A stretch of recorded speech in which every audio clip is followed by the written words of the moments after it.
Welcome to the Desert Wanderers podcast. If you're new here, we bridge the gap between you and the person in the pew next to you. I interview priests, religious, and laity in our local Boise diocese, asking questions that'll help you navigate your vocation and build community wherever you are with whatever resources you may have.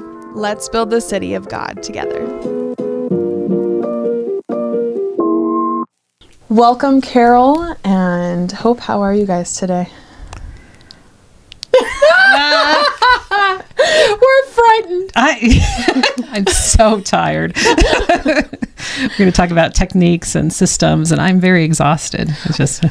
I have to say, though, so we'll get into this in a second, what your families look like now and where you have been and kind of gleaning some information from the past. But Carol, you're in like a new phase of your life. Like you're Correct. In a discovery mode of your life right yes. now. So being reflective. Yes. Yeah. I have grandkids, so it's been fun. It's like the next generation. So it's like, oh, I'm enjoying them more, Yeah. And realizing, and I look at my little grandson and it's like, oh, it's like when Jacob was here. And yeah, so there's been a lot of reflection in my life. How did I do? Yeah. What did I like that I did better? How to redo it. Yeah. What advice can I give to my young adult married parents, children? So. Yeah. Wow. And then, okay, so I guess let's start with there, because if someone doesn't know Hope or doesn't know Carol, what does your families look like? I'm going to just give a little teaser. Today we're going to be talking about how to balance it all. I mean, as women, mothers. Oh, good, because I want to know. Yes. So why is she asking me? I'm not an expert. It's like how not to. No. Well, as someone but you're the person I would ask. Really? Yeah. Okay. I feel like as someone that I'm working in this office, I do really look up to both of you. So I think that's mainly the reason that I had you on. Okay. But the questions kind of are like, we work at different levels. You guys homeschooled your kids. We all have to take care of our house and have a relationship with our Lord and ourselves and our kids and our husbands. Like, there's just like a lot to juggle. And you guys are kind of in this stage where I can look up to you. And so I'm hoping to learn more. But before we start, can you guys just give us a little bit about what your family dynamic looks like? So I'm Hope Ryan, and I host the morning show here. I have homeschooled from the beginning and love it. Best thing ever. That saying, it hasn't always been easy. I didn't start working until my daughter was 12. And at working outside of the home, I think every stay-at-home mom or homeschool mom kind of has a side gig of some kind. Either they bake well, or they watch other people's kids, or they do things that will incorporate their own children.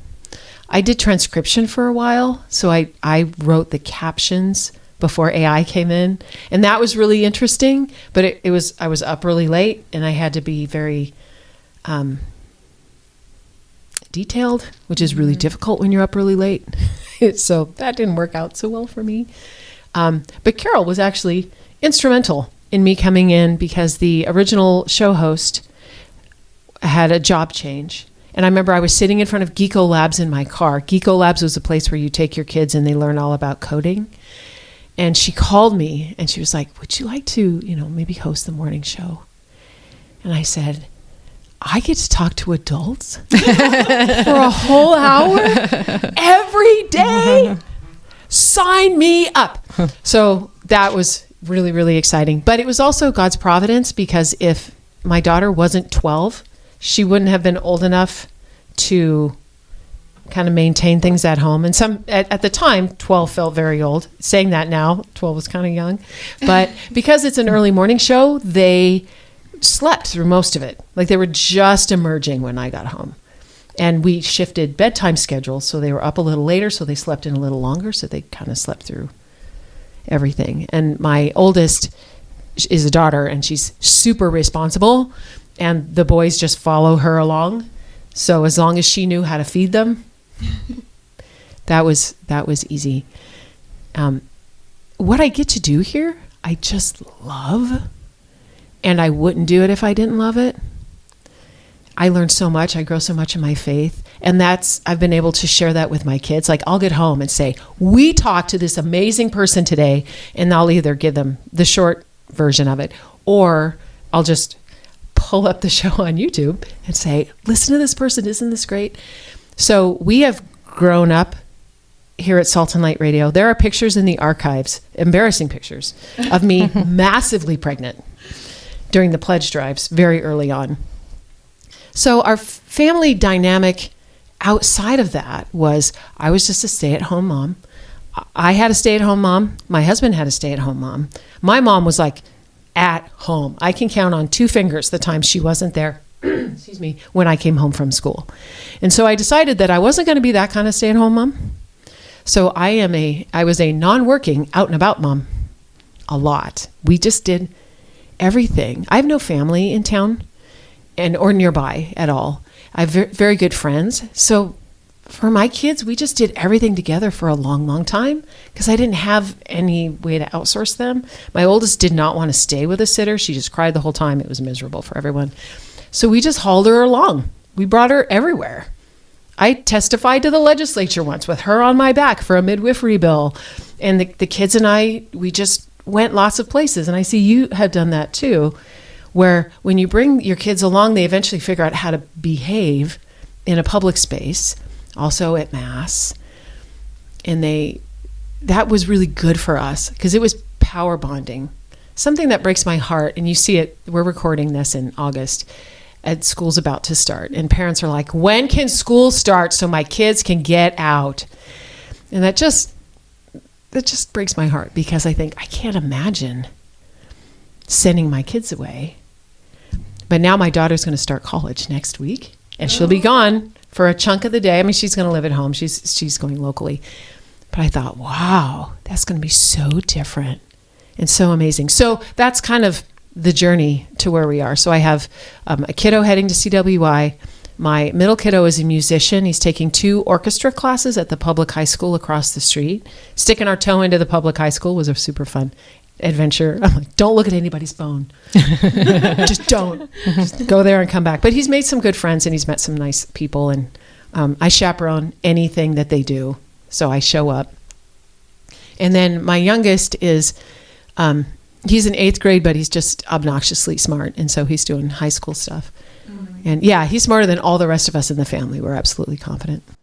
Back in the olden times, I grew up on a farm. I'm rural America. My parents were small business owners. And so my example of women, they were always working. So I always worked. But something, as you were speaking, it was like, my mom was very busy, and so she wasn't at my things. And so that was important to me as a mom to be at my kids' things. But as a working person, because I can't imagine myself, just my personality to be home, stay at home and do nothing. I couldn't. And I would be doing it for free. You know, my husband's like, you might as well get paid for what you're doing. I'm like, oh, okay. And it's revolving around the church. That's very important, our faith life and stuff. So, I always worked. And so I met my husband at Boise State. I was active in the campus ministry there. Upon graduation, there was a transfer of leadership there, and they asked me to work there. So I was the campus minister there. Got pregnant. So I'm working as a pregnant person. When I had my first baby, like all the college students were there. The nurses are like, what do you do?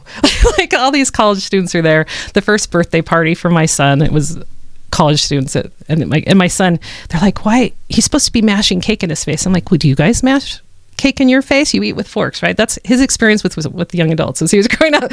But I would baby carry him. And I've just been blessed in every opportunity I've had, honestly. So God was hand in there. But he was the best evangelizer because I'd walk around Boise State. I baby carried him everywhere. And he was just, people would flock to him, these women. And we'd be at the Catholic St. Paul Student Center booth and they'd be coming to him. So he's really great. So the first 3 years of his life, he was with me all the time. I was baby wearing him. He went to every daily mass. He was blessed by so multitude of priests and everything. So just a very blessed life. And then baby number 2 came and, he had special needs. He's autistic and stuff. He was premature and everything. And so it just got to be a little bit more difficult. So in the relationships I made with campus ministry, we would do mission trips to Tijuana, Mexico. And so I was just working and planning those trips and everything. So that organization became a formalized nonprofit called Capstone Missions. So and they hired me as their first executive director, which I could do from home. So I had 2 kids and extreme part-time. So almost anything I've done, I've been asked to do. I've never applied for a job. So that's how I know God's hand is involved with what I need to do. And he makes it work. And my parameters were always my family and my faith are first. Family and faith. And so if it doesn't fit, then the most liberating thing is the word no. No. Because if you're saying yes to something, that means you're saying no to something else. And so, yeah, priority is the family. And so anything I've done has been revolving how is this going to impact my family? So Jacob's life was enchanted, his first 3 years of life, because of all the daily masses and all the people. And still to this day, I said his name, Jacob. People are like, oh, I knew when you were a baby. And he has no idea. They feel like they intimately know him. He does not know them. Like we were at a mass and someone came up and just kissed him like crazy. And she left. And he's like, do we know her? Yeah. Yes, she was at your first birthday party and your second, your baptism, da-da-da-da-da. So that's his enchanted life. And then, so my children watched me. There was a balance. I was in the basement and teaching them. And I always knew my degrees in education, I always knew I wanted to homeschool because I could be a part of my children's lives and I'm working and I can balance it. I can see it. And I had really wonderful examples in my life. When I was growing up, my next door neighbor homeschooled, and that was when it was practically illegal. I'd get off the school bus and he'd be like, hey, let's go play. Like, I've got to do homework. He's like, why do you have to do homework? You've been gone all day. He had finished school at noon and he had been out exploring our farm, my farm, right? Having fun with my animals, my property. And I have to go do more. And I just thought it really planted a seed in the elementary years, like how much time is wasted in the public school system. And so I knew that, and I went into education as a teacher because that's, anyway, I love to teach. I love to kids. And just in the process of dating my husband, I'm like, I think I want to homeschool our children. He's like, awesome. So I always knew I had that ability when we had children. So come to the time when Jacob is old enough to homeschool and balancing work and things, I saw a family, a good, strong, large Catholic family, and their teenagers were amazing. And I said, I want that. How did you do that? What did you do? What do you do? She's like, come on over. So she showed me Seton Home Study, and that's what I did. It's an accredited program out of Virginia. And she said, there are many wonderful programs out there, but this has it all, your faith, and it keeps you accountable. And that's what I needed because of my busy craziness of working. And so I just used Seton. It's very strenuous, and it's not for everybody. And there's a plethora of curriculums out there. Eclectic, unschooling. Hope is a master of different things, finding the best for her child and things like that. But I use Seton, and it worked extremely well for my family. So I'm balancing that. The other thing that it granted me, my mom passed away, and in the craziness of my life at that stage, I could just open it up and here you go. And so when I was trying to cope with the grief and everything, I could continue to homeschool during that stage.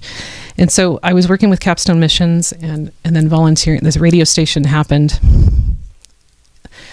This is kind of Hope's family is outdoor enthusiasts. My family's indoor enthusiasts. My husband, how I got into the radio, he's a techie, bleeding edge technology, always has been. He was in the basement building computers from scratch way before anybody was doing tech. So he started a podcast way back in the day.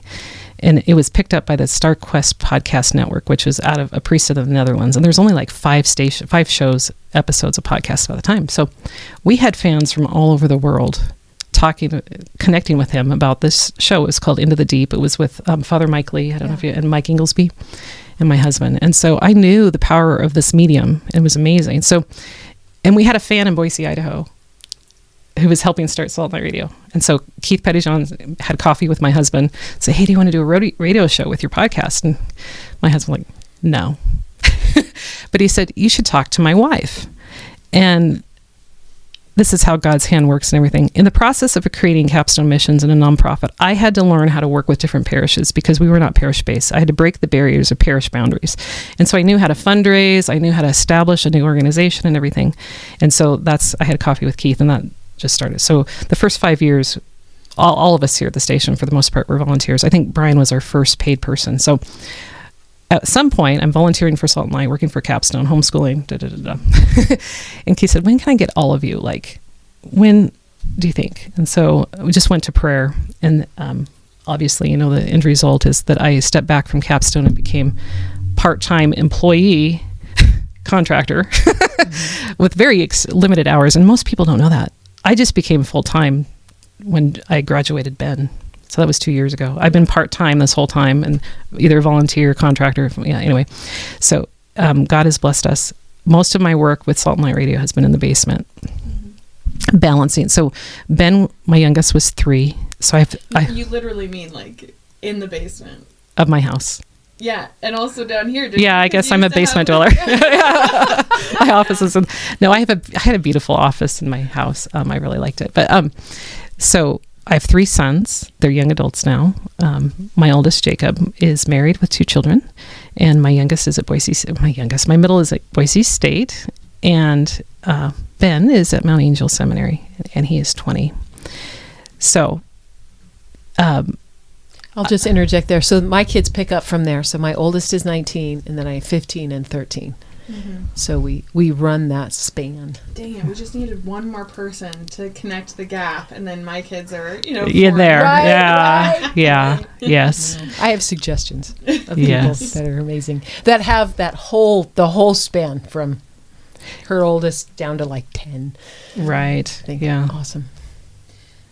Well, so you kind of mentioned this earlier in your story that you had conversations with your husband pretty early on that you wanted to homeschool, but what kind of conversations have you guys had with your spouse to be on the same page at any given point of these changes? Because each time you add a child, each time you decide you're going to work outside the home, or if you're going to stay home, or if you're going to homeschool, or if you're going to public school, there's like all these conversations. So how did you guys navigate those conversations with your spouse?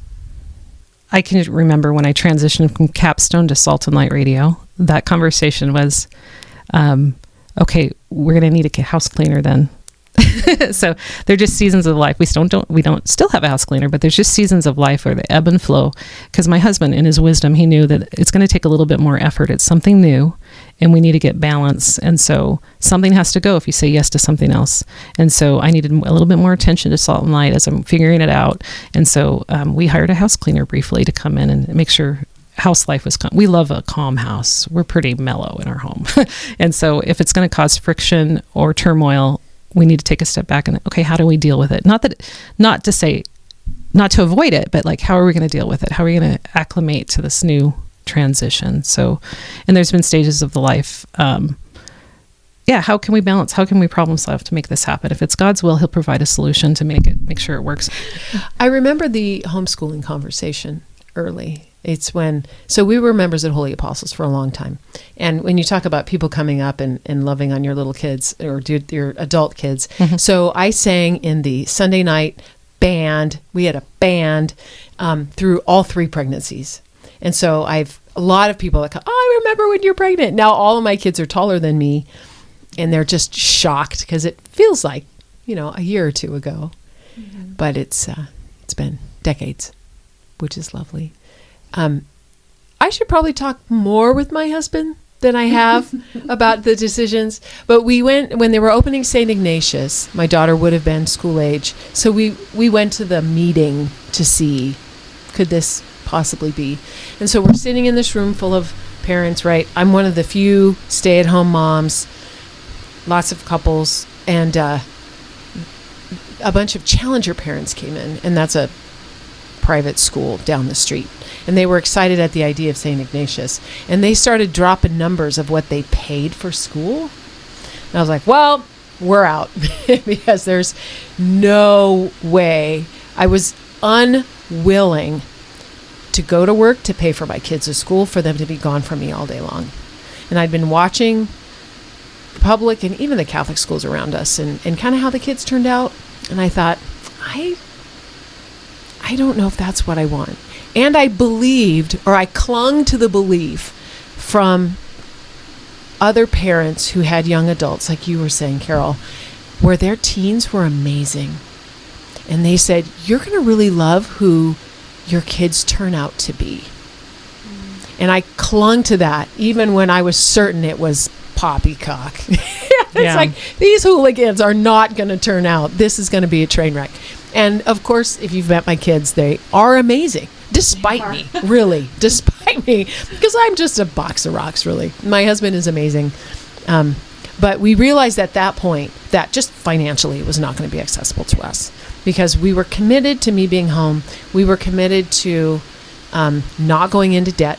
We were committed to paying off any debt we had. I came into the marriage with student loan debt. We got rid of that right away. We live in a small home. We buy used cars.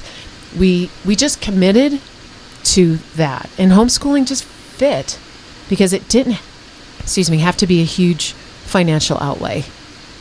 I think one of the things that my husband and I are having is this conversation is like, well, I told him, I said, for the little years, I'll homeschool just because that gives us more time to think. But it really is a conversation to have is like, are we going to send them to Catholic school? That's very expensive. Private school is very expensive. I think Montessori and Waldorf and all these things that are really popular, or they have a lot of good merit to them. Like they are actually good programs. They're also very expensive. Which Maria Montessori would have been so upset. I know. Because she created this program for the poor. Yeah. Oh, Maria Montessori, perfect. Yeah. And it's this conversation of like, well, do we want to send them to public school? And I think there's more than just me. Like, I think my generation, we're like kind of like grappling with this conversation because it's either you don't care about technology or you want to be very intentional about technology. And even in the Boise school system and surrounding school systems, cell phones are either available or are not available, but like acceptable to bring to school, which I think that's changing. I think there's some legislation that changed there, but they're also you have to put them in this pocket.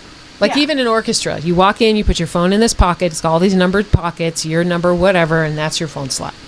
I think that's great. That's actually like way better than a lot of things. But they also teach on tablets and computers. And there have been neuro studies that have been talking about retention rates and how much kids are learning if they learn on a screen versus on like physical paper and pens. Even like the difference between a pen and a pencil, like how it ingrains in your brain differently.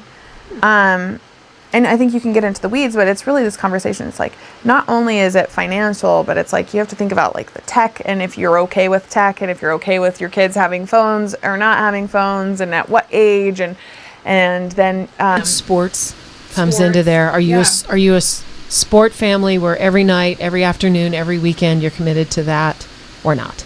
Even if it's a season, like say like the school season and you're not getting into some extreme thing, there's still a financial cost to it all, right? And so it's like, if I'm staying home, we're not making as much money. Is that like, if I'm working part-time, like how much time am I spending with my kids versus how much I'm working? How much can we give? How much, where can we like be normal? Like ideally like normal, like there's just so many moving parts when considering this, and I feel like it's so important for you and your spouse to be on the same page, right? Yeah, and you don't have to plan like from preschool to graduation right now. Right. It's baby steps. So you can start homeschooling and it's not working out this year and go back. Because I know a lot of families that go back and forth. Some, I was pretty adamant, no, we're going to homeschool the whole way. So it was a commitment for 12 years, but you don't have to be that. I know people ebb and flow based on their life. And, maybe they do need to go back. Both parents need to go back and work. So we need to put school or kids in school temporarily or, so it's not this is it, we're done kind of thing. Just take baby steps. And you grow with the child each year, elementary to middle school. Yeah. So. Yeah. We've seen enough, I'd say we, because we spin in the same circles, enough families do some version or variation. So many creative options. Dad's home, mom's working, everyone's working, nobody's working. The kids are working. There's just a lot of options. We tell ourselves that we just choose each year. Yes. Yeah. What are we going to do this year? I change up curriculum a lot. The curriculum works for me. I don't work for it. So if this isn't working, I pitch it and I do something different. Sometimes we just have to take a break when things get overwhelming, or it's pledge drive, or somebody's sick or injured, or it's just something happens. So, for example, in 2017, in the middle of Snowmageddon, my father died, and so we looked at the weather, And there was one day we could get through the blues to get over into Oregon to see my mother and to put my father to rest. So I did laundry all night long, because somehow you have to have all the laundry done before you travel. And we packed up and we went, and I was able to stay a month with my mom. And so we just schooled there. And it was really neat to show my mom all the fun things. My kids learned Jabberwocky that month. So we were there for all of January of 2027. So I would dig out my mom, and my husband came back and went to work and was digging us out here.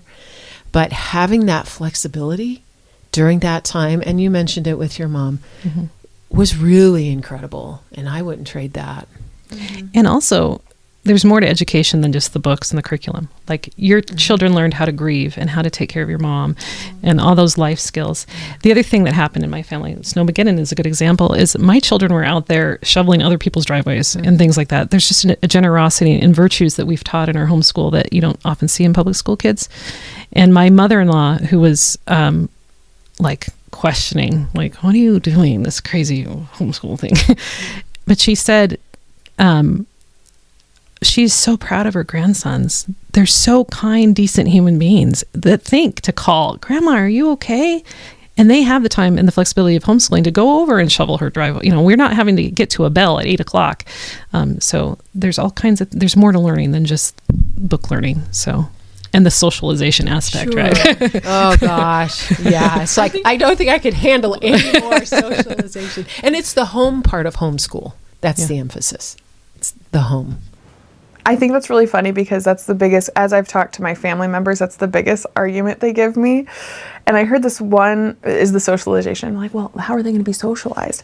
Granted, I did realize that I was letting my kids only watch things from my childhood.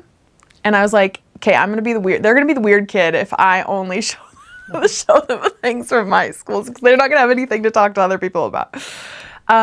But I think it's silly, because when you go into a workplace, you don't ever work with people the same age as you.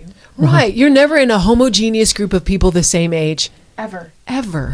And then you have that awkwardness of, so my public school experience was, my brother is older and he had his friends. And then I was my age and I had my friends. And my younger brother, we were several years apart, had his friends, right? And ne'er shall any of them intermix, even though they're all siblings from all the same families. But it was weird. And even now when I go home, like, I'll run into one of my brother's friends, right? They're not just all of our friends. But now the kids all run together in this beautiful community here. We have a huge Catholic homeschool community. And it's all families. So you see the 17-year-old playing with the 2-year-old, and you see, big families. You have the oldest siblings taking care of the youngest siblings. They all know how to change diapers from a very young age. And to think that it's healthy to hang out with a bunch of kids your own age, I mean, it's weird. Why do we do that? It's weird. Because when you mix them all up, that's how we are as adults. I mean, look at the different ages we have in this room. I would never think, I can't talk to Natalie because she's in her 20s and she's just outside of my sphere. That's weird. Yeah. But somehow, because of our own public school in the box, or mine, it took me a long time to unschool myself. Yeah. And I think that's what I think of right now with homeschooling. And again, we're going to get into the balance of work and homeschooling, but it's just like, we could go on and on. Yes. But for me now, it's just like, schooling seems so daunting, and like this huge ontaking to homeschool, because you're like, I know in my head, everyone keeps telling me it's not the same as public school. It's not the same as public school. But in my head, I'm like, well, how am I going to have all the crafts? Like, how am I going to fill up the time? How am I going to get the respect that I need? And like, how are they going to learn all these things? Like, I don't know if I can do it. Like, because you're just overwhelmed with what you were taught in public school, right? Versus what I hear a lot of people say is, oh no, homeschooling is way different, very relaxed. Like, don't stress yourself out about it. And I'm like, you keep saying that, but until I live it, I don't know if I'm going to believe you. Well, even when you're living through it, you're like, oh, I'm not enough or whatever. For sure. But it works, and it's blessed my family. And my oldest was behind in high school for the longest time, and then he finished early. It was just like a switch flipped. But I have that freedom and that liberty to do it. So there's times when you're like, oh, I'm a failure and they're going to be awful. But it works. And you love on them, you know each other, balancing work. They see what I'm pledge time.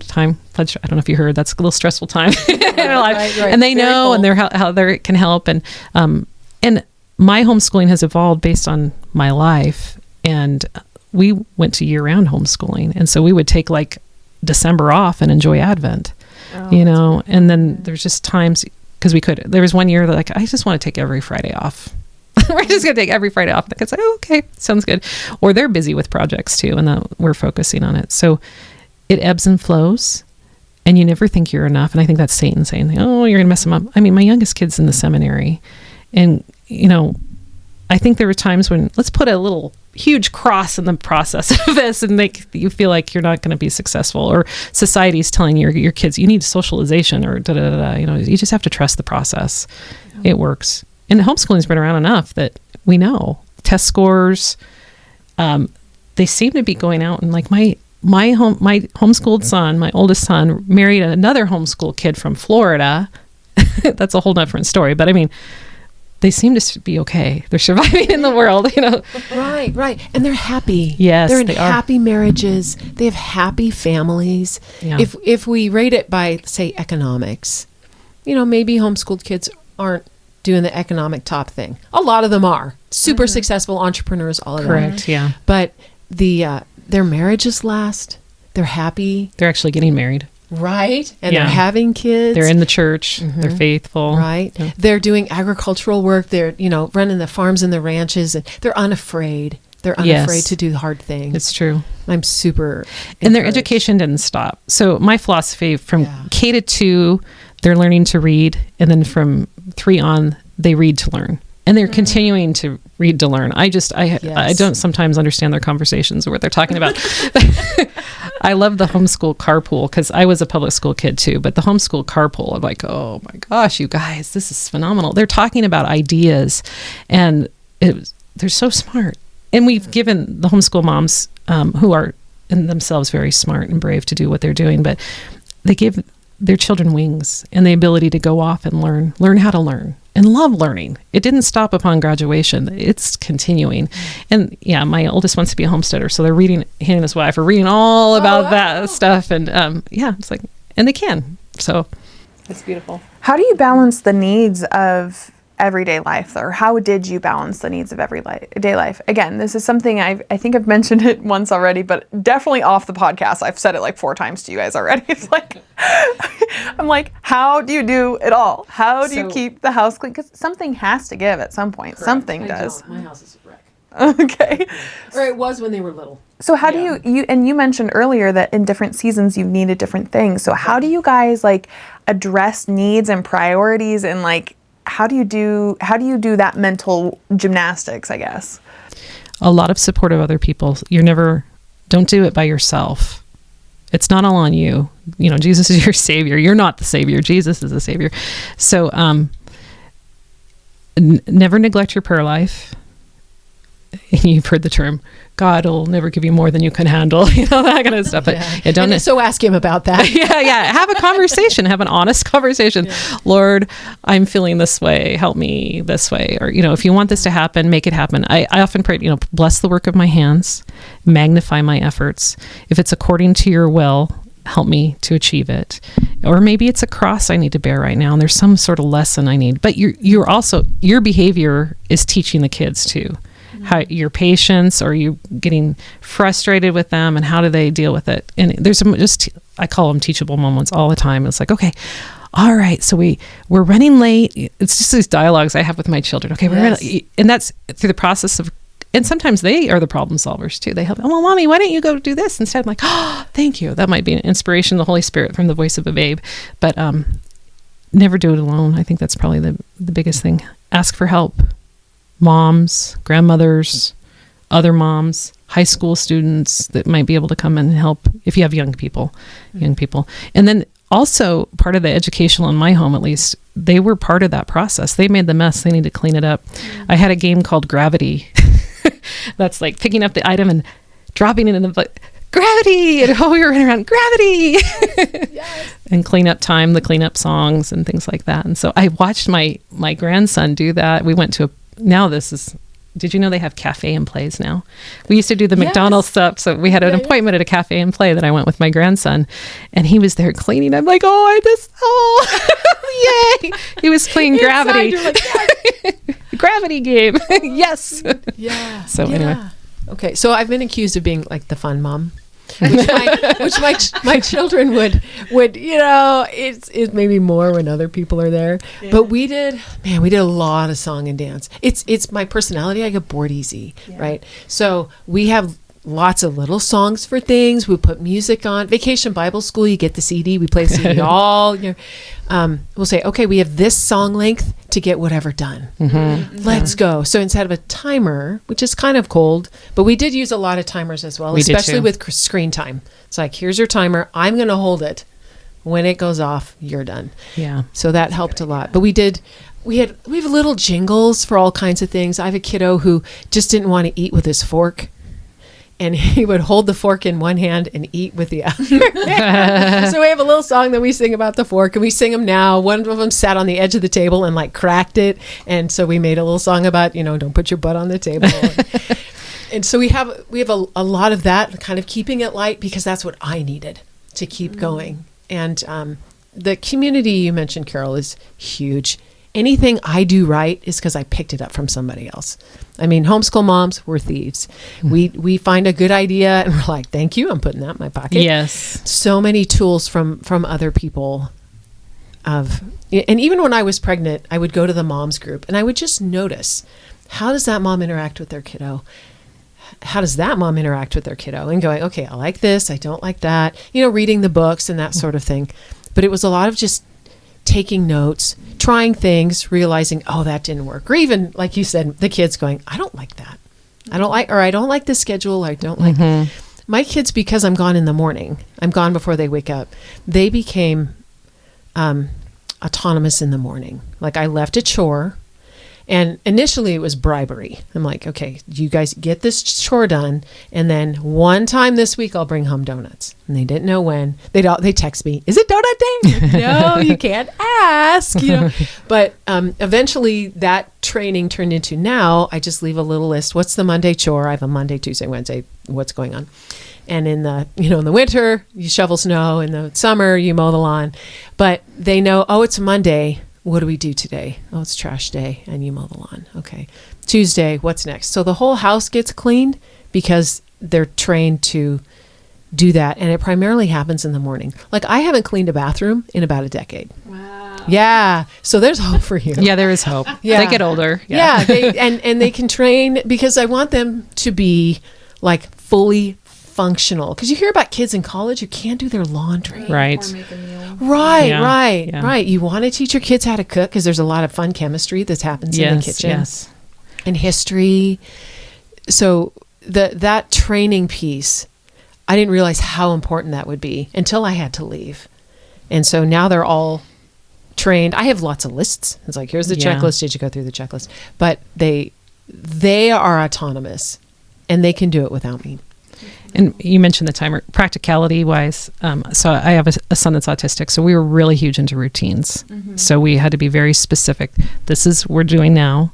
And if we're wrapping up, okay, we're going to wrap up in 5 minutes or whatever. So timer was huge. We're going to do this for 15 minutes, beep, beep. They know what that meant or whatever. You can do a lot of things in 15 minutes. And if and if it needs to be 5 minutes, that's okay too. At least you're making progress. I love magnetic whiteboards. Oh my gosh. I think it was Andrew Padua.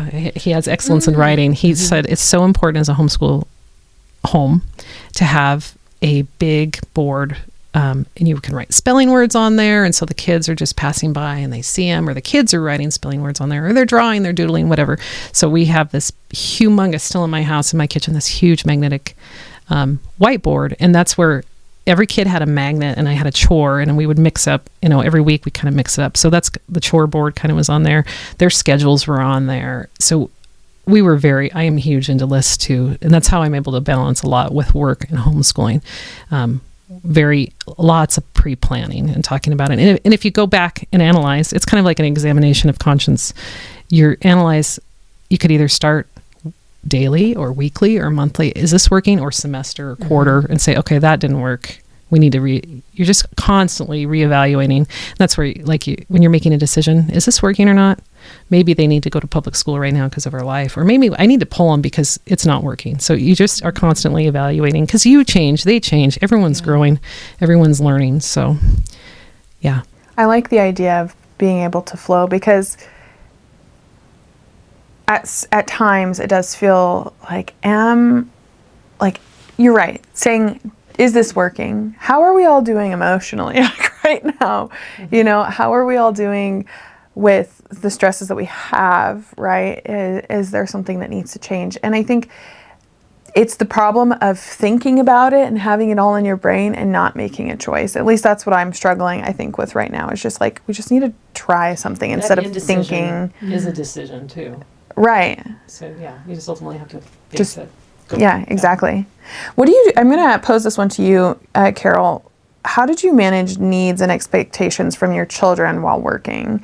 So I think that's a big thing, because like you said, all of these stay-at-home moms, they really aren't just like twiddling their thumbs. Like, we all kind of have activities that we're either engaged with. Like, you guys have been both involved with the Right to Life and Teens for Life as you guys gone into homeschool, but getting involved with Salt and Light. There's just little things that I think moms do. So I know a lady that sells bread, and she has a time of day where she makes all of her sourdough and then sells it, or, whatever it is. There's women that do tons and tons of activities outside of their kids. So how do you balance working with your younger kids? Because it does feel like there are needs, and they think their needs are so important at this very minute. And you're like, I'm doing something. So sure. I'm going to go larger a little bit. Sure. My second son is autistic. And so we went through lots of therapies, and a lot, like 3 to 4 times a week, I'm going to a therapy appointment. So his needs obviously trumped anything. So working, I would schedule, there's a book called Atomic Habits. It's like habit stacking. And so I would schedule appointments while I knew his appointments were happening. So I would be in the car. I had really bizarre meetings. If the people on the phone could know where I was and doing and watching, I would be in a park while the kids are playing, and I'm doing these appointments. So I would habit stack. So balancing what I needed to achieve and what they needed. But they're children, and they're not going to be children forever. So you do need to enjoy their littleness and what they're wanting of mommy right now. And when they're older, a little bit older, not, like, you can explain, mommy really needs to get this done right now. So when the radio station was first on, there was seasons of dead air. Like, at the top of every hour, you're supposed to do a station ID. And so at the top of every hour for a little while, we were like, shh, a dead air. And they would tell me, mommy, top of the hour. We were listening to the radio. So you kind of train them. My kids, they were just trained. They don't know it any other way. They don't know about public school and these options. They just know what you're teaching them and what they're seeing and what you're encountering. So balancing their needs, it's a give and take. And you think of balance, everyone's like, it needs to be like this, right? No, sometimes like this, sometimes like this. It's okay. It doesn't always have to be like this. It doesn't have to be. You just, the greatest thing I also learned is be kind to yourself. Be forgiving of yourself. Sometimes as moms, not just homeschooling moms, we just have such high expectations of ourselves. And it's like, no, don't, it's going to be okay. Are the kids fed? That's the other thing. Kind of sometimes you need to lower your standards. They're healthy. They're happy. When they get to a stage that they know how to read and write, and it's like, they're going to be okay. If they don't master this math problem right now, they're going to get it. They're going to be okay. But you kind of wrapped around this moment, and it's like, no, let's take a breath. Maybe this is a sign from God. We need to just take a break. And sometimes it's true. Maybe people are hungry. They just need a nap. They just, so it's kind of a balance every day. Mm. And there was a stage in my life, especially when campus ministry, I'd have my to-do lists, and it's like this student would come into the office. It's like, this is my most important moment right now. This soul in front of me, God provided. I could be Christ to this person right now, or Christ to your child right now. This is the moment. And all this other stuff is just stuff, and you can handle it later. So it's just a matter of be in the moment, trust in God. And that's why your prayers is so important. Give it to him as your assistant. Pray to your guardian angel. But these children are yours. It's your vocation. So I try to prioritize my children. So I do know, because they're like, phone rings, they're like, shh. We're in the car. everyone's, you can train children. This is the expectation in our family. When the phone rings, we're quiet. Or mommy has a meeting. They laughed because after mass was often my time of networking with people. And it's like, they'd be in the car after mass, like, okay. And there was a bribe involved, right? So once mommy's done talking, we're going to go do this. And so that's kind of, I know it's tough, but you just have to come up with techniques to. Well, then I have another question on top of that is how do you teach them?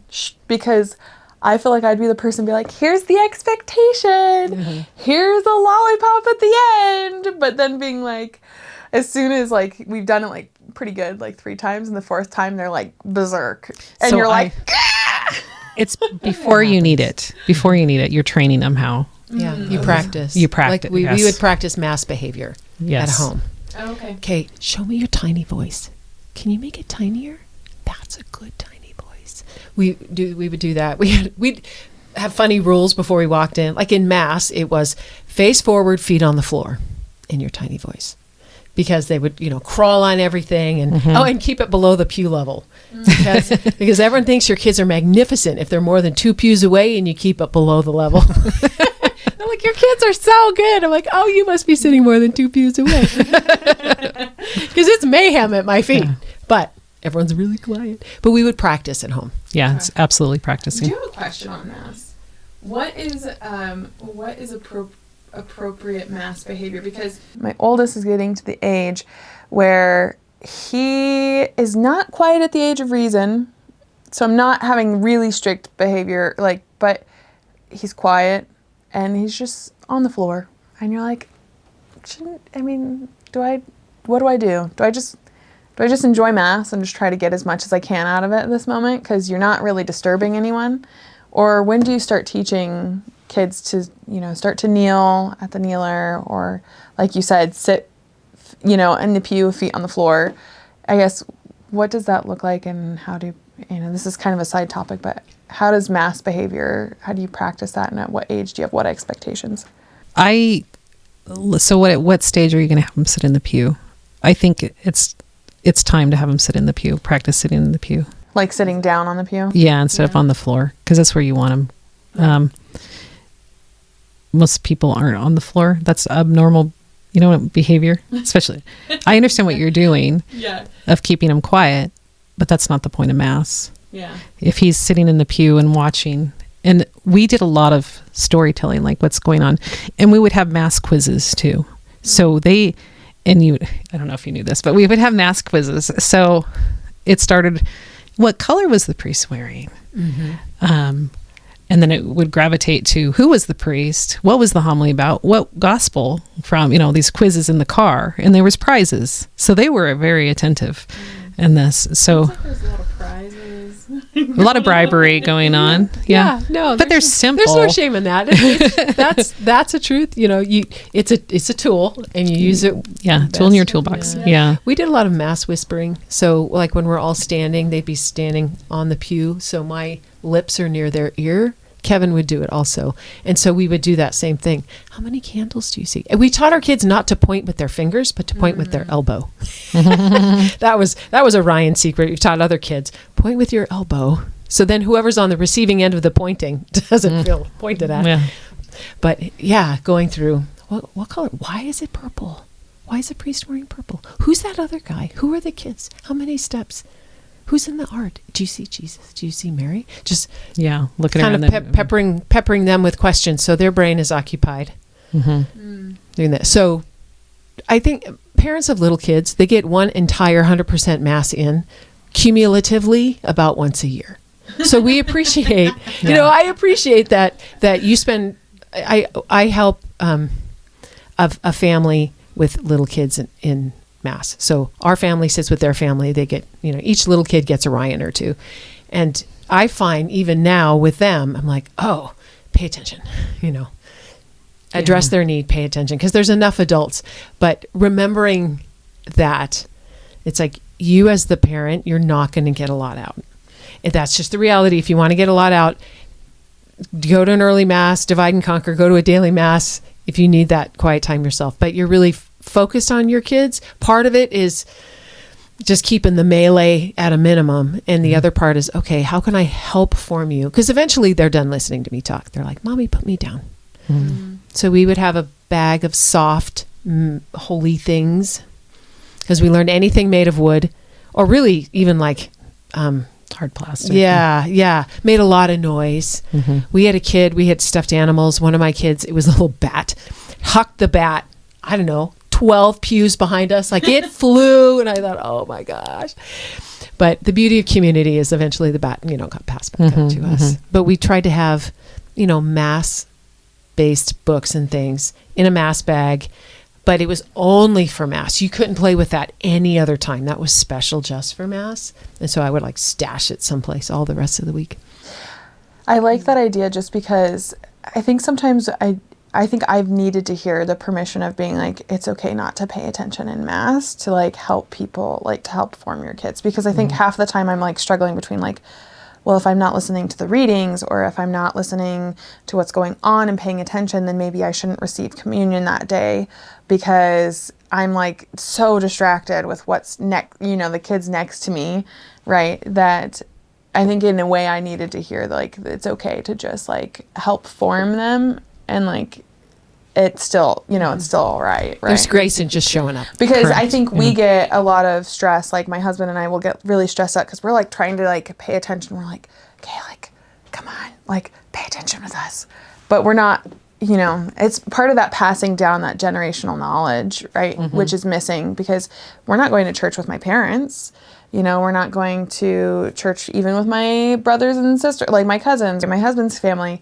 So part of it is we're just trying to figure it out for the first time, by ourselves, right? So getting that knowledge passed down and saying it is okay, just try to help form them so that they enjoy mass. Because that's the other thing. I'm I don't want to be too strict because I don't want them to hate mass, but I also don't want to be too lenient and then they're just lottie-dying and making a scene, right? Yeah, there's a lot of explanation of what's going on. There's a lot of teaching of them during mass. And we went to daily mass a lot. Like I said, Jacob went to daily mass all the time for 3 years of his life. And you learn the behaviors and seeing the behaviors. So I think practicing slowly at daily mass is also helpful too for them. Yeah. We always had a strategic grandma at the end of the pew in daily mass who wouldn't let my middle kiddo escape because he had these big brown eyes and these big lashes and he was fat and cute and cheeks and he'd go and blinkety blink and she'd put both feet up. It's you're not escaping. So having help in the community was also absolutely wonderful. And you find that at daily mass because it's a lot of older folks at daily mass and they want you there. They want to see your kids so they can be just so beautifully supportive. I was really encouraged by them.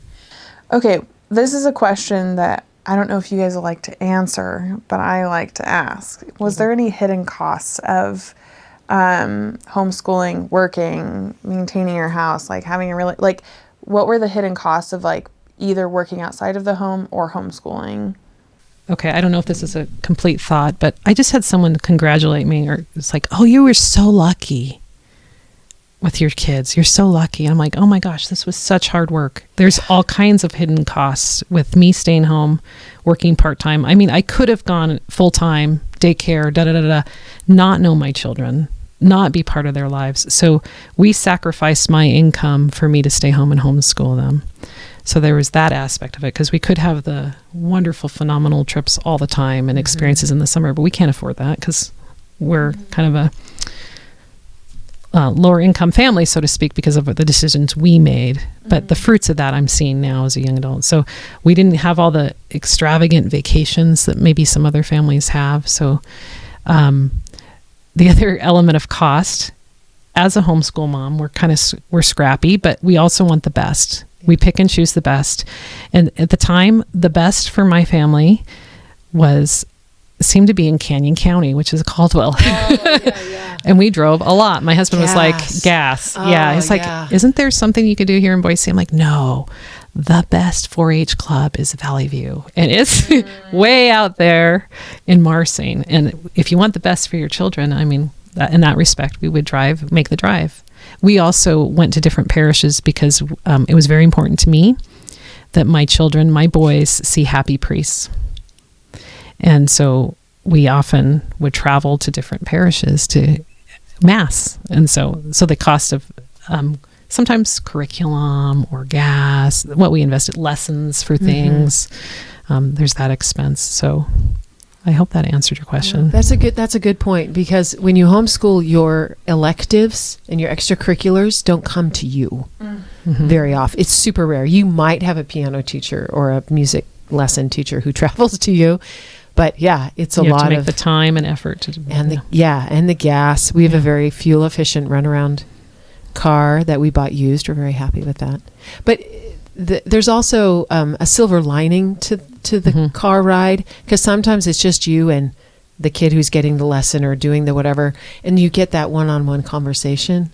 And I like that, because sometimes harder conversations, you both need to be facing forward. Yeah. And those have value. I like that. And I miss it. My kids are driving now, and it's like, I miss that. I miss the car talk time. Yes. Yeah. So that's so true. Yeah. Yeah. I've had lots of psychologists and moms and parenting people, every single person that has come on and mentioned a car, they say that's the best time to hit teens. Specifically, it's like teenagers. It's like in the car, or preteens, I guess. But did you ever not want to homeschool or work? Was there ever a time where you're like, I just don't want to do this anymore? There are days when I'm like, I would really love to sleep in. I really would. But I really love what I do. It gets me out of bed. But, at 5:30 when the alarm goes off, I'm like, Lord, hi. Okay, now I'm moving. Thank you. I'm pretty stubborn. We're committed to both things, to Salt and Light Radio. Loyal. Yes, yeah, probably loyal. to a fault, but yeah. Yeah. All right. I've never not wanted to homeschool. Yeah. But there have been like curriculums or activities or things we've done where I was like, that's a terrible idea and we're not going to continue, or we're not going to finish. True. That there were things like, no. Do you think you were able to separate? It sounds like you guys were able to separate like a bad experience from homeschooling or from work experience, like by itself. Like you were able to take things as they were instead of just throw the baby out with the bathwater. Correct. Right. Okay. And then, what systems and habits made the biggest difference in your lives at different stages? So, because I think there is probably a difference between, I'd even say probably like age of reason and under, and then age of reason and over, because there's like a little bit more, they have a little bit more autonomy and critical thinking and whatever. So what were the biggest systems that helped you out through those two periods? I found Sarah McKenzie and Read Aloud Revival very early. Like she had her first podcast was with Andrew Pudawa, who you mentioned earlier, the Institute for Excellence in Writing, both awesome things. So Read Aloud Revival was a read out loud based kind of encouragement for homeschool moms. But Sarah McKenzie went on, and she's also Catholic, went on to do a lot of different things, like book clubs for mom and book clubs for kids and reading lists and writers on writing and all kinds of cool stuff. Check out all of her free things if you want to be a member. Great. I do not get a kickback from that. But she talked a lot about teaching from rest and reading out loud. And reading out loud for me was the game changer in all things.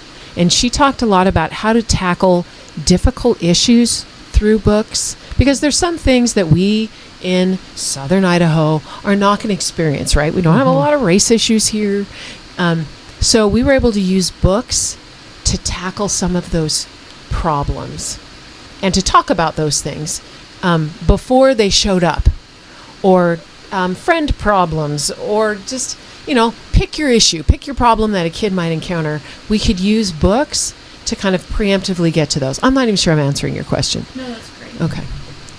But Sarah McKenzie was a huge resource for me. And I encourage anyone who's starting or they have questions or they're unsure to use her resources, because she's in Spokane, right? I feel like she's local and she's Catholic and she's really perky and happy. She reminds me a lot of myself. But she podcasted early and she's just able to give mom the resources that are needed. Yeah. She had a bunch of habit related things, but she had a lot of different systems that you could try. And so with with the different ages of your kids, you could try different systems and see what fit your family best. That's a wonderful Yeah, resource. and I liked that because she had one that I tried for like a year or two. I'm like, nope, this is junk. I don't like it. Yeah, Sarah McKenzie, Read Aloud Revival. So she gave homeschooling parents, permission to try lots of different methods in order to find what fit. Now I'm done. Mine is not so much from the homeschooling, and thank you for sharing that because she's really good. Have you ever heard of Fly Lady?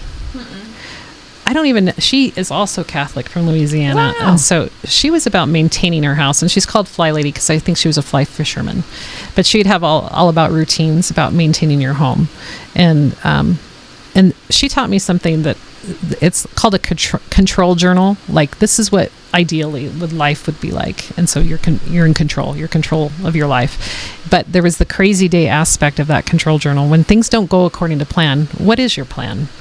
What is your minimal that you'll be content with when you go to bed at night? And so I frequently use my crazy day plan in my life. But yeah, just getting my routines and habits. There's also another book that gave me a lot of permission to take care of me.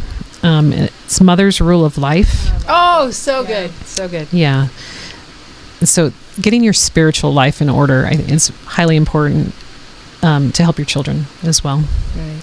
We started implementing a Mother Sabbath and a Father Sabbath every other Saturday. Lovely. Good. Yeah, very good. It's so good. A lot of it, I know a lot of us moms were reading it because we wanted to get to the schedule in the back. Yeah. Because we really wanted to get our ducks in a row, right? And when you're working with ducks, they never line up. But I was really encouraged by that. And even if you're not a homeschooling mom, it still has a lot of beautiful insight. Yeah. On how do you make your spiritual life work? Because if you're one of the many who are like, oh no, I'm concerned that my kids won't stay Catholic. It's like, you've got to work on yourself first. Because if they see mom or dad, they're faking it. Or they're just, like my experience was, we fought all the way to Mass. We were holy during Mass. And we fought all the way home. And there was zero religious conversation all the other 6 days of the week. It's like, well, no wonder most of my family doesn't practice. It's like there wasn't, my parents didn't model that. I like that. I think I listened to this podcast and this person just said, sometimes you just have to take a breath and accept what's going on. Correct. In the moment. Yeah. Yeah. It's just like, we're going to be late for church. Okay. Yeah. And it's better to be late for church calmly and like peacefully than like stressed out and be on time, right? Because you're trying to, again, you just have to accept what is given to you at that moment. Talking about schedules and habits, what did a normal day look like? What did a normal homeschooling day look like? And could you break it up into different age groups again, that you think is appropriate? Because I don't have, like older kids. I wake up. I thank God. I move slowly. We prep the show all ahead of time. So I actually kind of get up, shake a little, make coffee, and leave. So sometimes I don't talk to anybody till I get in and talk to Brian. I'm like, oh, hello, yodeling, trying to warm up and stuff. So the night before, we prep the show. And then in the morning, I come in, I do the show. By the time this airs, I might have my second show might be happening. There'll be a breath of fresh air. It's on at 9:00 on the Extra channel. Everyone should watch or listen. But then I go home and I spend the rest of the day as homeschool at home mom. If other things come up, we might have Teens for Life meetings, or I might have other voluntary things kind of happen. But my primary focus is I go home and I homeschool, because I still have kids that are primarily homeschooling. And I love teaching. At this stage, I'm more of a facilitator than a teacher. I do a lot of guidance. So usually on Mondays, we'd go home and have like hot chocolate or donuts or something and have a planner meeting.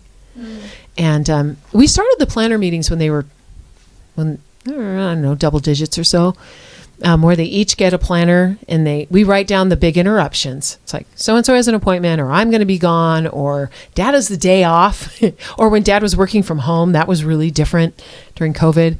But we would jot all those things down. So they were accountable to the planner as well as to me.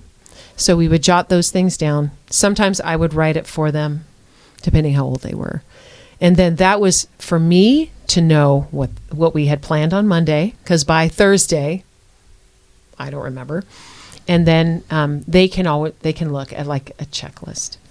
Sometimes they had online classes, so they would have a specific time. We'd have to remember, set an alarm or whatever for an online class. We used a state-based virtual school for lots of years. In fact, I've got one kiddo still doing it. And so there's expectations with that. There's a learning curve, figuring out the system. How do you submit your work, and yada, yada, yada. So having the planner for the kids especially helped a lot, because they were writing it down. We could look at the whole week all at once. We could see what's due and what you have to do in order to get that done. It also let them know when I was going to be gone, so they could, plan their little parties while I was away. And now that I have more drivers, who's driving who, where. So now that my kids are older, there's more kind of running around, because again, the electives don't come to you. So I have a musician, so he has several lessons in an orchestra somewhere else each week. So it's figuring out how much can I align things so that I'm going downtown once a week or twice a week, or into Canyon County once a week. How can I stack the things all together? So that's been the planning piece. And then what would a normal day look like for you throughout the different stages? You're making me go way back. Yeah. So my day always started with prayer. I had a prayer chair, and that's what I called it, my prayer chair. And there came a stage in my homeschooling where I was like, no, that's mommy's prayer chair. You go pray a different time. Yes, which is lovely. So they're watching and modeling and seeing. Mass was very important to our homeschooling too. And I realized it ate up a lot of our time. Just getting dressed. This is my kids all dress up for Mass, which seems like, oh, they look great, but it's easier. They know these are your Mass clothes, and they put them on, take them off, da da da. So get them dressed, get them out of the house, and then we would talk about the gospel or the saint of the day, and that was on the drive home. And then we'd get home and start our breakfast. At least in the Brown household, the kitchen was like always in motion. Sure. The dining room table is where we homeschooled with my big whiteboard, and so the kitchen was just always. They learned how to cook themselves, and so I wasn't really meal prepping as they were older. But when they're younger, so we'd do daily Mass, come home, do breakfast, and I like your idea. When they got older, we would have family meetings on Sundays about this is what our week looks like. Yeah. This is what everyone's doing. But I love to plan, so I was the lesson planner, and so they each had their own lesson plans that they would follow, and we would talk about that. So I don't know if you've noticed a theme of planning is very important. There's a lot of moving parts, different people doing different things and different hobbies, because every personality is different. One kid was doing robotics, the other one is raising animals in 4-H, and the other one was Irish dancing and guitar. And you're going the different directions when they get older. But when they're younger, it's just kind of that routine. This is what everyone's doing. As a functioning organism within the family, everyone needs to do their part.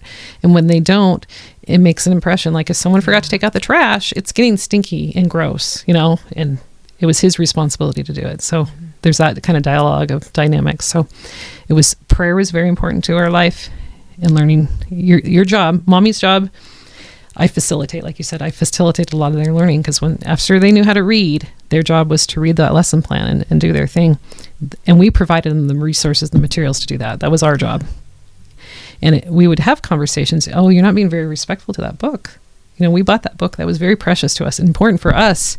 And so there's some guilt tripping that happened, right. But it was successful. And they understood this relationship, and that mommy's job at certain stages, it's important for her to get her work done. So we need to be quiet if she's recording public service announcements or something, or, it was an ebb and flow. Same thing on there. Respect them. They're taking a test. They're studying for this thing. So we respect each other's role and stage of life as they were aging. So I neglected to mention prayer also. Something that I really, really value is at 9:00, we gather to pray. We have a little prayer table. We have a little chime, bong, which they've come to kind of hate. So we just, it's time for prayer. But when they were little, so we have someone who picks the song. So we have old missals. So at Thanksgiving, they throw away the old hymnals and they get new hymnals, St. Mark's anyway. And so we get a new set of hymnals after Thanksgiving Mass. We take those home. So one picks the song, and that person also does the dishes. The second, we have a prayer leader, and then the candle lighter, because when they were little, the open flame thing was a huge responsibility. Yeah, big deal. And very precious. So someone lights the candle, and then someone chooses the song. And that's also associated with like meal cleanup. So there's sort of one posting. I have little magnets with their initials on it, and they circle. Yeah. And so but when we gather to prayer, we relax. Like we sit on the floor because the prayer table's, low down, because they were little at one point. Now they're all huge, and we all feel big around the table. But we have a board up with intentions. And so we pray for, anyone who's asked us to pray for them. So all different writing and all different color markers or whatever on this intention board. But we gather to pray. And I feel like our day's going to go fine if we gather to pray. Yes. Even if everything else is a massive disaster, did we gather to pray? So those mornings when like we have to run to something, we'll just do it in the car. It's like we can't not do that because the day feels like it will go awry if we don't take those moments, even in the car, even trapped on Eagle Road, which is where we spend a lot of life. We can begin and it goes well. We live close to the monastery of Our Lady of Ephesus, close enough that the kids can walk there or ride their bikes there. And sometimes they will elect, now that they're older, to go to Mass at noon, or they have a little adoration chapel available all day. They'll look at me and sigh and say, I'm going to adoration. Okay. Yeah. Sweet. That's good. We should probably all go. But they have that freedom now. And it's such a huge blessing. It's a habit. Yeah. Yeah. Every Friday night, we as a family go to Rosary evening prayer and adoration at the monastery. And that's become our Friday routine. So if someone's working or if there's an activity and we're missing people, it feels funny. Yeah. And we're at this stage, and you're at this stage where the people are gone more, like working schedules are all kind of wonky, or they have different activities in the evening. And this young adulting transition is really challenging, really challenging. And it's hard to keep track of everybody because they're kind of farther afield more often. Adulting. Yeah, adulting. I have a pro tip. And once again, with the help of my sisters in Christ that are in a stage older than where I am, parenting doesn't end at 18. It continues with these young adults. And when my son went away to college, it was funny because my friends that had daughters, they're texting all the time. But with men, they don't communicate. And so the tip that was super successful was every Sunday, he needs to call his mom. That was the deal. You call your mom. And I asked him to call me after Mass. And then we would talk about, what was Father's homily about? But the thing that got him talking and how I knew what was going on in his life is, how can I pray for you this week? And then I would hear about the test or a situation that's going on in his life. So that was the big thing. Every week, call after Mass. So I knew he was going to Mass. And then, what can I pray for you? And then he would communicate. So, and continue to do that even when they're young, so they know. When I had talked to people about homeschooling previously, this is kind of going back into homeschooling for a minute, but how did you overcome behaviors and content? Because one of this lady, she said, it's just really nice to send my kids, she does a hybrid, she goes, it's really nice to send my kids twice a week because then it reinforces the boundaries. Like it reinforces that when it's time to do this, this is what we do. And it's not just mom saying it, it's other people like reinforcing that. So how did you deal with those kinds of challenges during your homeschool period of your day? We were involved with other things. We were mentioning maybe off air some of the activities that we did with our kids. But when we went to the library, the program starts at a certain time and it ends at a certain time. And when it's done, you have to put everything away and we leave. And so even Mass, it begins at a certain time. And this is how we behave during Mass. And this is what we do afterwards. We make sure our pew is tidy. The kids are all underneath looking for surprises that we have left. So any activity that you do, you can teach them, this is the beginning, the middle, the end. These are the expected behaviors. This is what we're going to see. Or if you're going to a big public thing where there might be weird people, or you can kind of warn them about that too. It's like, we might see some surprises. If we do, you let mommy know. Point with your elbow. I think communication is the key. Yeah. So you prep them and then you do the activity, and then after, even in the car, like, what did we learn? What did, getting that dialogue going. But with an autistic kiddo, we had to be very regimented, and we really had to do, okay, we're going to leave in 5 minutes. We can't just wrap. And as adults, we don't like to just wrap up and run away. So you just kind of, okay, little warnings, and we practiced a lot too. So going back to the behavioral piece though, like, did you ever fight with your kids being like, I don't want to do that? Or like kind of this respect, I think, piece. The person I was talking to had boys, and I think it is, I don't know, maybe it's just our boys, but they just seem like they're really high energy and they're kind of crazy. And it's just like trying to understand, like, no, like when we're trying to sit down and do this, the expectation is that you need to, like, sure, you might be able to stand or something, but we're not going to be like climbing on the chair while we're doing like math. Like there's certain behaviors that go along with this time period. Okay, so you said something like genders are different. Mm-hmm. And so I think a lot of the public school was taught by women, and you have this expectation that boys are going to sit and they're going to be beautiful and do these things. We did a lot of spelling words, jumping, running, things like beautiful homeschool. You have the right to do that. So it's like, look at your expectations. What is the purpose of spelling? Well, I want them to know how to spell. Do they have to sit and do it this way? No, they can. Amen. So change how you think to get the end result you want. So work with the child. Don't force against his will to make something happen, because it creates so much friction when there could be an easier way. Maybe they need to... And don't introduce it too early, because sometimes we expect kids to sit for long periods of time and just do the handwritten thing and we push them into it too early, which is why we get so many, ADD and ADHD diagnoses in 2nd, 3rd, 4th grade, right? When the boys really need to move. We did a lot of the same things. Sidewalk chalk outside, lots of school on the trampoline. We have a balance board. Mm-hmm. And so if they have a tall table so they can stand on the balance board. We had a punching bag for push-ups. Yeah. Lots of push-ups. Yeah. So you use it for frustration? Is that what you're saying? Yeah. My kids. Like even like spell, like school punch the letters. Yeah. Oh yeah. Any frustration, they go visit the punching bag. Mm-hmm. Okay. Get it out. Go jump on the trampoline. Yeah. Run to the end of the block and back. Yeah. Just moving, realizing, like, as mom, you can pick up where that spot is, where the switch of productive time has ceased and frustration begins. And so, when you smell that, you take a breath, you pause and think, let's all go get a drink of water. Mm-hmm. Let's all go outside, especially when the weather's nice-ish. Even when it's not, go get the mail. Go take the dog around the block. Go check for eggs in the chicken coop. Go move your body. But even my daughter needed it. It's like, okay, why don't you go out and climb the tree? And then I call it go breathe some different air. So that could just mean go to a different room. Yeah. Yeah, just for a moment. Reset.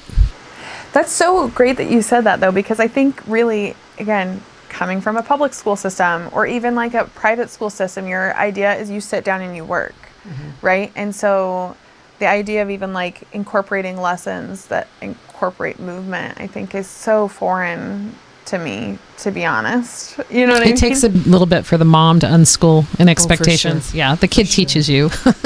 This is how they're going to want to learn. Okay. And every room's available. We do a lot on the couch. Yeah. We do a lot at the dining room table. Or under the table. Desks. Yeah, we have a playroom table, like where the computers are, where the piano is. We do a lot in there. But, I have one kid who does more school on the toilet than any other room in the house. Which he'll be super embarrassed. I told the whole world that. Yeah, right. But it's true. I mean, he'll come out and we get a whole soliloquy on whatever it is that he was reading on the throne. It'll be funnier later in life. And we had a term too, which I forgot, car schooling. There was a lot of car schooling because we were driving to Canyon County frequently. So, okay, we're going to read the book in the car or whatever. And they had their books. Audio books. Yeah. So great. Yes, for sure. Even now, my kids are really into audiobooks. So, and I love it because they love to learn. So it hasn't stopped. Okay.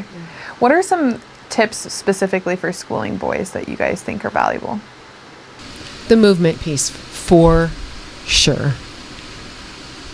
Girls pick up things faster than boys, so don't compare. The guys will get it. But yeah, the body, they need that. My kids were in karate, so martial arts, that discipline in there was important. Because I had 3 boys, so we did a lot of I was surrounded by boy things.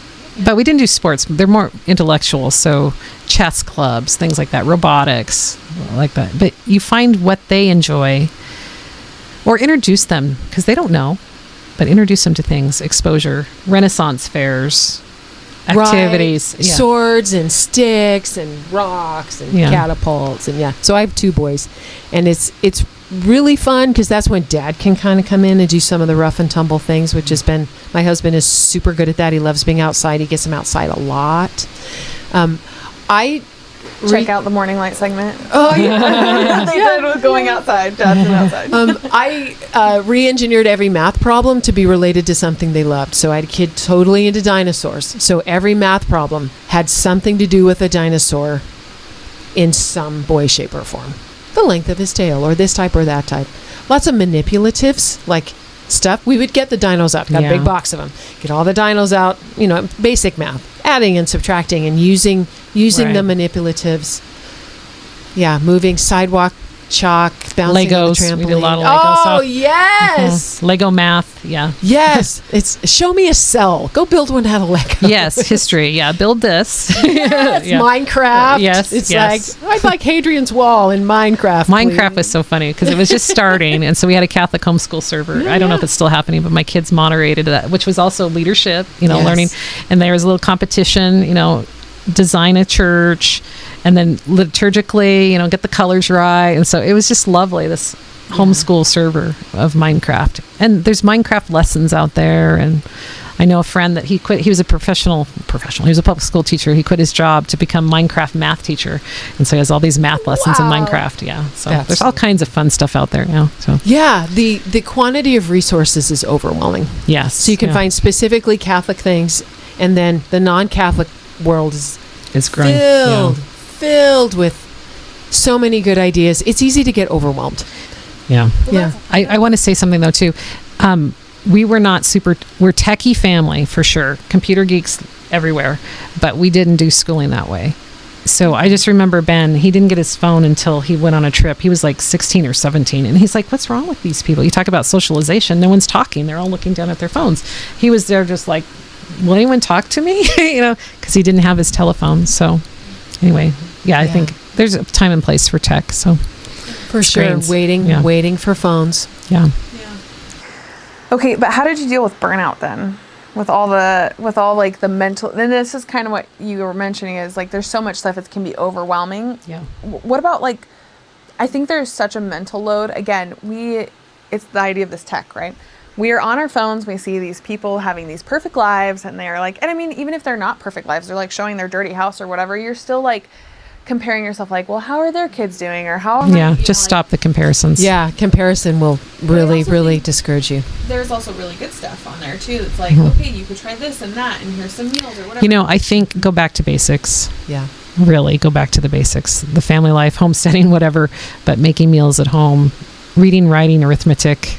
There's too much to overwhelm you, so you get analysis paralysis, and you're not doing anything at all. So that's what I'm thinking about the burnout, because there's a lot of like, oh well, there's this hack and that hack for this schooling or this meal or this way to take care of your house. It's like, how do you even like deal with the burnout? And you're just saying like, just step away. Yeah. I stand in the middle of the kitchen and say, we are taking today off. Yes, and you can, or and you need to. I nap, and so my kids, in their wisdom, have figured out that if mom's napping and they're very quiet, that I can't boss them around. And so when I nap, they tiptoe. They're so good. They tiptoe around, and I get what I need. They get what they need. Everybody wins. But it took them a little while to figure that out. But eventually they're like, hey. Yeah. Mom's snoring on the couch. And you're in a stage of life, they're little. It'll happen. I know. I can remember people like, really? Drive themselves? What? I have to take it like. Yeah, it's like, I don't believe you. They're going to be 6, 4, and 2 forever. Yeah. Forever. Mm-hmm. But then eventually you don't deal with diapers. And then you don't deal with car seats. And we never dealt with training wheels. Pro tip, no training wheels. Just get the Strider bikes, put their feet on the ground. Yeah. And then they're all on bikes. And now they're all on like real bikes. And then things get expensive because they want, real stuff, real tech, real gear, real that kind of thing. But I promise it'll come. And then they can all cook. So in our house, everyone has 2 nights when they make dinner. And so we plan out 2 weeks ahead of time. I shop for them. If they forget to put the thing on the list, it's like, oh, we're having Mexican food with no Mexican seasoning. Oops. Ben comes home from seminary because he can't cook. They have a cafeteria there. So I'm like, oh, Ben's home. All these baked goods. He's like, I got to cook. Yeah, he loves that. But that's awesome. How did you incorporate chores then? I mean, it sounds like throughout both of your guys' families, everyone had chores. When did you start doing chores? What kind of chores were you expecting? Like, what were your expectations for the kids doing the chores at different stages? It started with picking up their toys. If it goes out, it goes back. That's the end of the play. So there's a beginning and an end. If you pull it out, you have to put it back, and then we're done. So, and it has to be like, put a bow on it. We're not going to go to the dinner table. You need to be consistent. So if we're playing with this, he's not done. He can't go eat right now because he needs to wrap this up and put it away before we start. Because that's our policy. That's how we roll in the Brown household. Wrap it up. Okay. And I was never taught that. It's like, we never had to really pick up. And our house was very cluttered and messy. And I didn't want that. So that it was an important step. This is the end of any task, is putting things away. So that's just how the gravity game. We're going to put stuff away. And then it's just age appropriate. Can they put their plate in the sink? And then dishes, trash is a big thing. Just their ability. And when I grew up on the farm, it was the same way my dad taught me, look at their capability, their muscular. Can they change the irrigation pipe at this stage, right? Or you stand at the end of that's how you start. End of the irrigation pipe, and then you put the pipe into here. So you're just the guider, and then you just kind of graduate to the next step as you go. So that's awesome. I totally changed pipe too. We had a pasture that we just grew grass and baled hay. Buck bales, lots of bales. Yeah. That's funny. I could hear it. Since you mentioned it. I haven't thought about that in a long time. Yeah. I visited that field, and they put a pivot on it now. I'm like, right? Like, wink. Yeah. Yeah. As soon as they're able, giving kids child-sized things, little brooms, little dustpans. We did a lot to music. We had this game, which I thought was the best ever. So the boys share a room, but they have separate dressers. So when they were younger, we would do their laundry together. Now they're big and they have their own hampers because their clothes are huge. But I would take item of child X and I would wad it up and I would throw it at them, and they would take it and put it in their drawer. And so I'm there throwing in laundry, and they're laughing and they're catching and they're diving and they're stuffing. And it was fabulous and it made laundry fun, right? Because laundry is not fun. Getting kids to do their own laundry as early as 8. Okay. They can do their own laundry. They can mow the lawn really young with a safe mower, maybe with some guidance, maybe with the siblings' help, but they can do things pretty young, and they can have the expectations of, you didn't do your chore, therefore there's whatever the appropriate consequences. Yeah. Okay, question on the game that you were playing. Mm-hmm. You said you wadded up. Do you fold the lawn? Did you fold their laundry? I didn't.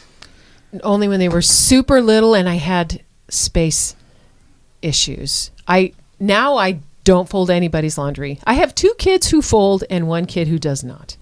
So and they fold because their dressers just aren't very spacious. And so they fold because that's the only way everything will fit. The other one stuffs because he thinks that's the only way it'll fit. He manages to work that out. I'm sure there's a lot of controversy on the fold versus not fold. But I want to say that is the most free. Both of you said no fold. Most freeing. Do you know? We get rid of so much laundry in my house. I literally get overwhelmed. I'm like chucking it. I'm like, my method of handling stress is get rid of it. If it's stressing me out, it's gone. It's out of the house. Yeah. We hang a lot because we don't have a lot of room for dressers. So everyone has to figure out how to run a hanger. Mm-hmm. But if I don't have to fold laundry, I give you permission to. Thank you. Yeah. I feel like a lot of this is just being getting permission to not. Yeah, that's probably the biggest takeaway. Lower your expectations, and you'll be happier. See you fold your laundry eventually and go, huh? Or when you say, man, that's really, really, really, really obnoxiously wrinkled. You can't wear that. You can't wear that to mass, or you can't. You just can't wear that in public because I'm your mother and I love you. And they'll sigh and they'll think about that. That's like probably the biggest weight that just came off my life. Like literally the biggest part. Angel sing. Oh my goodness. I'm actually really relieved to know that doesn't happen in your house too. It's like I fold my stuff. Okay, what other permissions can you give me here? Is there other things that you just don't do? Yeah, so like I had this question that I had written down and I actually scratched it out because I thought you had answered it earlier, but now I'm realizing maybe this is a great question to ask and be more specific. Which is, let me find it. Oh, did you intentionally outsource or just stop doing or skipping things? And I feel like folding laundry is the example where I'm like, you guys just gave me the permission. Okay, so this might be controversial, but we stopped doing, when the kids were older and we were all very which way, we stopped doing family dinners weekly. Weeknights, but we would have a weekly family dinner like on Sundays in our planning, but they would prepare their own thing and leftovers and share. So they learned how to cook and take care of themselves and eat when they were hungry. So it wasn't a mandatory, we're going to be here at 6 o'clock or 7 o'clock and everyone's eating and I'm preparing the food or anything, because we were just too crazy busy for that. So I gave myself permission. It's okay that I'm not home every night cooking dinner for everybody. Yeah. Someone's going to take charge of that, and you have assigned them the different nights. Yeah. So, and my kids can cook. They can they can do their own laundry and they can cook, and they're young men. Yeah. Right. Right. They can mow. Yeah. They can help Kevin fix the car. Yes. Experience fixing things, especially if they break it. Kevin has a great story, my husband, of he and his brothers were playing a game in the house and he hip checked one of the brothers and the brothers crashed through the drywall. And he has vivid memory of fixing the drywall with his dad. And so now when we renovated our kitchen, he has this skill of fixing the drywall. And so making sure that your kids are helping, even if it's not helpful. Right. Because there's a lot of... It's a teachable moment. Yeah, yeah. Dishes take forever. Yeah. Loading the dishwasher. It's a little bit of investment in time. Okay. Training. Yeah, but it pays off. Back to the bathroom comment. Yeah. Training. And it's okay to say no. Mm-hmm. Really. Say no to things, because every idea is a great idea. Everything could be a beautiful ministry for the Lord. Mm-hmm. Everything could use your gift and talent in some possible way. But eventually, no. We scheduled a home day because we were running around so much. I was like, this day is home day. Schedule nothing. No dentist appointments.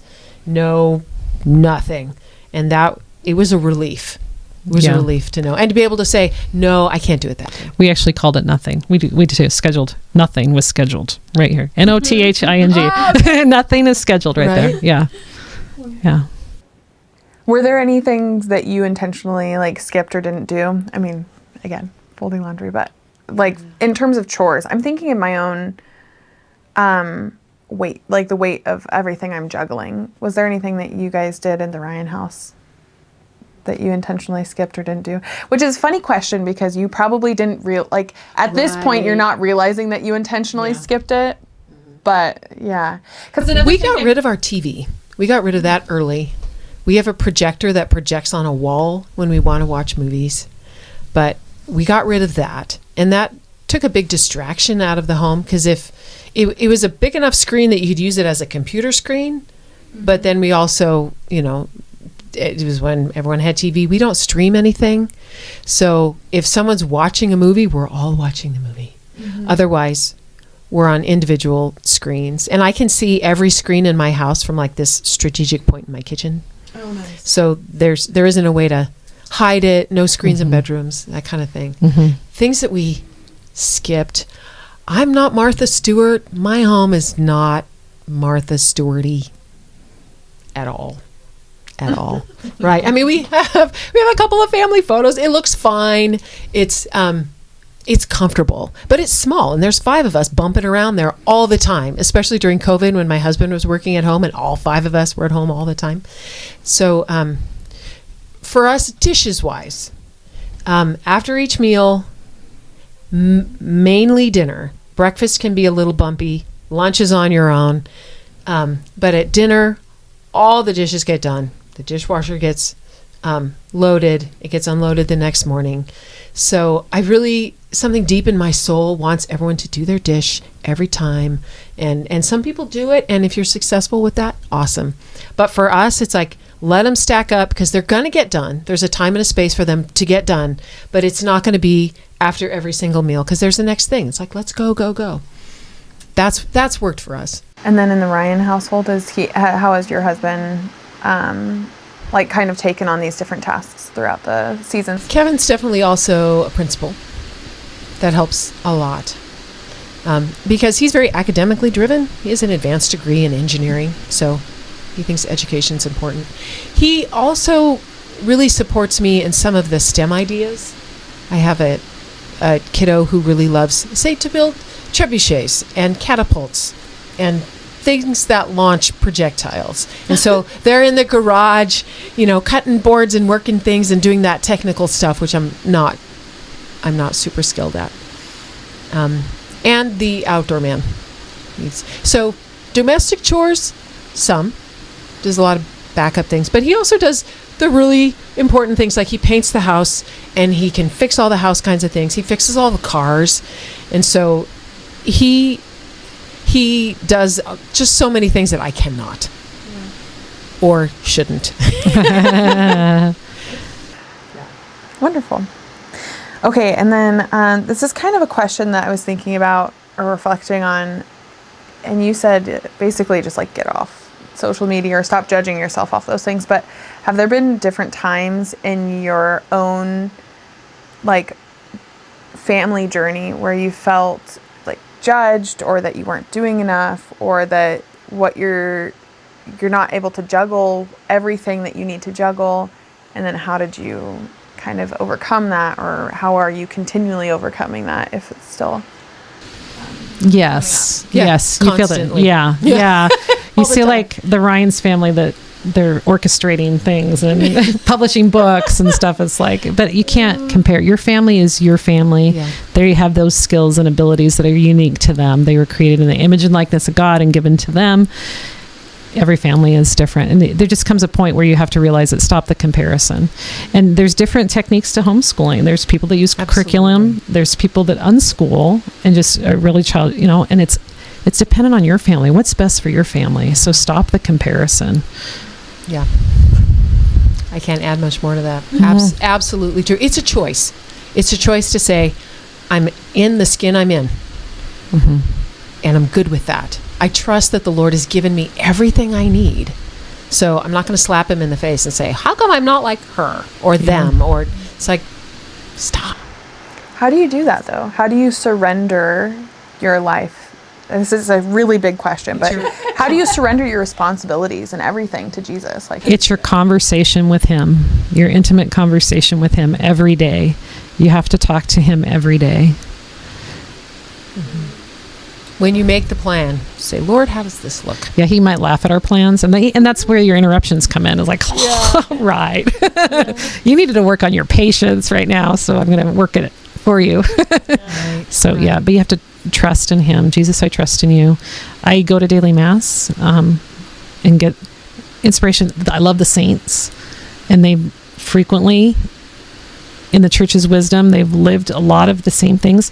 Excuse me, it's a different time of life in history, but such a time as this is where I am right now.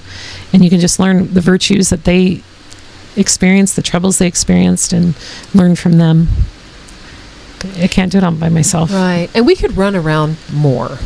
There's so many opportunities. You could do everything. And you would be broke. And your gas tank would be empty. And your kids would be fried. You'd be fried. The kids are fried. Nobody eats together. Nobody sees each other. So there's always a point where you really have to stop and say, no. I mean, for us, it was organized sports. Because I'm not really super sporty. I can play volleyball. My husband was a rock climber. And so early in our marriage, we were like, we're not doing that. We were both on a road cycling team. Like we were bicyclists. So we said, we're not going to do that. We watched other families do that, and they were gone every night. They never had dinner together. There was a lot of drive-through. All weekend was full. Even Sundays were filled with games and commitments and travel teams, and it was expensive. And we thought, no. We're not going to do that. And I have no regrets over that. None. And we're active. We're busy. We're rock climbers. I say we loosely, including myself, but and mountain bikers and backpackers, and we're out in the woods. That's what Ryans do. We hang out with the greenery. And we're really happy with that. And we bring other people's kids too. So it isn't just us, because our kids are like, oh, is it only us? Can we bring a friend? Absolutely. And often that's the key to things. It's like, if we bring a friend, then the kids occupy themselves better than if it was just us. I mean, my kids get along really well. And we see that with homeschool families. It's not perfect and it's not everybody. But the kids figure out that they're together a lot, all the time, often trapped in the car. It's like, we need to figure out how to get along. Yeah. Mm-hmm. And that's been one of the most encouraging things to me, is to watch other families and the kids all fight and they're nasty and they're awful. And my kids kind of look at that and go, why would they do that? Mm-hmm. Why would they say that to their sibling? They find it really shocking. And I think that's a relief. I mean, God's amazing grace. Yeah. Beautiful. And then I know that we're going to start wrapping up. So I think what I'd like to leave the listener with is, what is one piece of advice you would either give your younger self or a listener now in the early years of parenting? I would say up to I'm just going to say 18 and under, because again, I think it's a whole different episode to go into young adults. But what would you give parents that are starting out or really in the thick of it, I guess, from where you've been? Oh. Yeah. One word is just trust. Trust the process. Trust God gave you these children. They're yours. And just trust. And it does work out. I can testify to that. It will work out. Beautiful. Beautiful. And I mean, I would like to wax on beautifully about great faith-based things. And you should, what is the quote? Pray like it all depends on you, and work like it all depends on God, or that I might have that mixed up. But I'll be honest, what has saved me is I laugh a lot. Like, you look at the absurdity of what's going on, right? The kitchen is full of flour, and the kid is head to toe in mud, rolling in the flour, and half of you is enraged. But you just have to laugh because it's so absurd and it's so nuts. And you're going to have to clean it up anyway. So you might as well do it laughing and thinking, what kind of a zoo am I in? So I've just to laugh a lot. When the kid says something funny or witty, we just laugh a lot, and it gives, positive endorphins, and it makes it so you can survive a little better. But that would really be my tip, outside of just incredible trust, would be laugh at the things, especially the things that might not actually be funny. But you just need to somehow get that release, because if you don't laugh, you might cry. Yeah. And then, you look better when you laugh. Yeah. I love that. Well, thank you both for coming on. And I just, like I said, I look up to you guys so much. And you guys have been such a blessing to my life. And so I hope that this conversation is also a blessing to those that listen. I know there's a lot of young moms that are, I guess I would say the ones that I'm aware of are like 7 and under. But so we're kind of like building into this. And kudos to them, right? Because we feel like we're at the end of having young babies, and the challenge that current moms deal with, they're different than what we dealt with. Absolutely. And they're big, and they're digital, and we're praying for you. We're praying for you, because your journey is rough, and we get it. And it's different. Yeah. But seeking out and being intentional in your parenting, I think it's important. Mm-hmm. It doesn't just happen. So for the woman that said, you're so lucky. It wasn't luck. It was work. Yeah. For sure. So be intentional in your parenting. Otherwise, someone else will choose how you're parenting. That is such a good point. Intentionality. Absolutely. Yeah. Yeah. Wonderful. Thank you so much for coming on the show, Hope and Carol. And I hope we can have you on again. Yeah, it was fun. Thank you, Nellie. Watch Morning Light.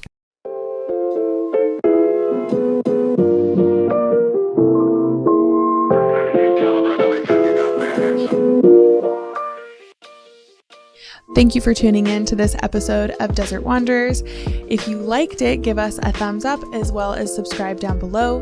We're produced by Salt and Light Radio, so you can find us on social platforms at Salt and Light Radio or Desert Wanderers Podcast. We produce episodes every week and we launch them for you on Wednesdays. So make sure to tune in for next week's episode and we'll see you then.